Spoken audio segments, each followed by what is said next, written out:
To the members of the Islamic Revolutionary Guard, the armed forces, and all of the police, I say tonight that you must lay down your weapons and have complete immunity, or, in the alternative, face certain death. So, lay down your arms. You will be treated fairly with total immunity, or you will face certain death. Finally, to the great, proud people of Iran, I say tonight that the hour of your freedom is at hand. Stay sheltered. Don't leave your home. It's very dangerous outside. Bombs will be dropping everywhere. When we are finished, take over your government. It will be yours to take. This will be probably your only chance for generations. For many years, you have asked for America's help, but you never got it. No president was willing to do what I am willing to do tonight. Now you have a president who is giving you what you want. So let's see how you respond. Time ago, the United States military began major combat operations in Iran. Our objective is to defend the American people by eliminating imminent threats from the Iranian regime, a vicious group of very hard, terrible people. Its menacing activities directly endanger the United States, our troops, our bases overseas, and our allies throughout the world. For 47 years, the Iranian regime has chanted death to America and waged an unending campaign of bloodshed and mass murder, targeting the United States, our troops, and the innocent people in many, many countries. Among the regime's very first acts was to back a violent takeover of the U.S. Embassy in Tehran, holding dozens of American hostages for 444 days. In 1983, Iran's proxies carried out the Marine barracks bombing in Beirut that killed 241 American military personnel. In 2000, they knew and were probably involved with the attack on the USS Cole. Many died.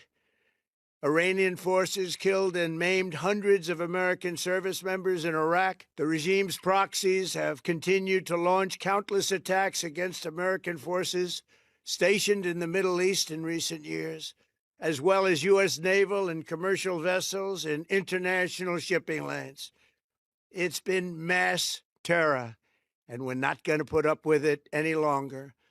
From Lebanon to Yemen and Syria to Iraq, the regime has armed, trained, and funded terrorist militias that have soaked the earth with blood and guts.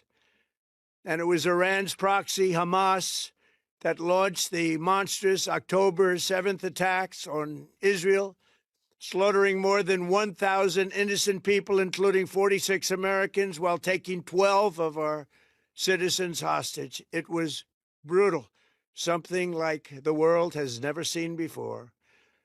Iran is the world's #1 state sponsor of terror and just recently killed tens of thousands of its own citizens on the street as they protested. It has always been the policy of the United States, in particular, my administration, that this terrorist regime can never have a nuclear weapon. I'll say it again. They can never have a nuclear weapon. That is why in Operation Midnight Hammer last June, we obliterated the regime's nuclear program at Fordow, Natanz, and Isfahan. After that attack, we warned them never to resume their malicious pursuit of nuclear weapons, and we sought repeatedly to make a deal. We tried. They wanted to do it. They didn't want to do it. Again, they wanted to do it. They didn't want to do it. They didn't know what was happening. They just wanted to practice evil. But Iran refused, just as it has for decades and decades. They've rejected every opportunity to renounce their nuclear ambitions, and we can't take it anymore. Instead, they attempted to rebuild their nuclear program and to continue developing long-range missiles that can now threaten our very good friends and allies in Europe, our troops stationed overseas, and could soon reach the American homeland. Just imagine how emboldened this regime would be if they ever had and actually were armed with nuclear weapons as a means to deliver their message.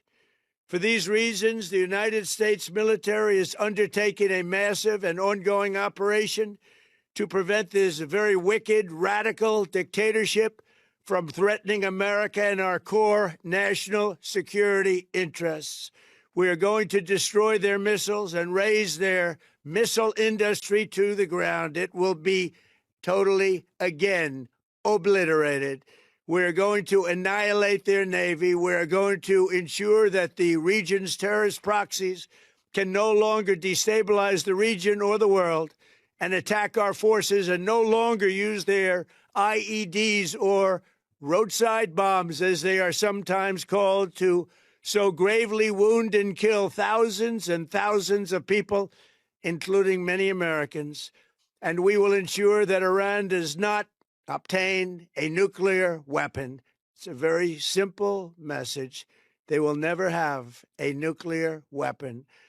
This regime will soon learn that no one should challenge the strength and might of the United States Armed Forces. I built and rebuilt our military in my first administration, and there is no military on earth even close to its power, strength, or sophistication. My administration has taken every possible step to minimize the risk to U.S. personnel in the region. Even so, and I do not make this statement lightly, the Iranian regime seeks to kill. The lives of courageous American heroes may be lost, and we may have casualties. That often happens in war. But we're doing this not for now. We're doing this for the future, and it is a noble mission.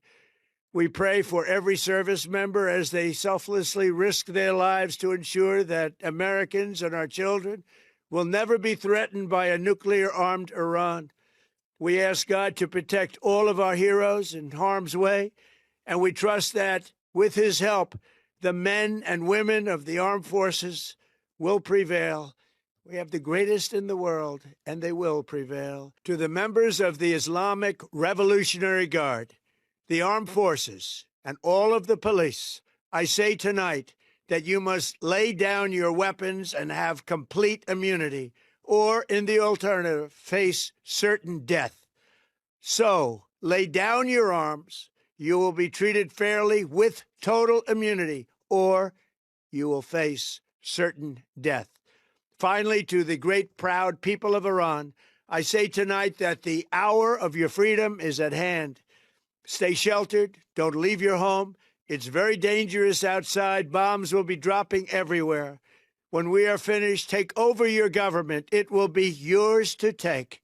This will be probably your only chance for generations.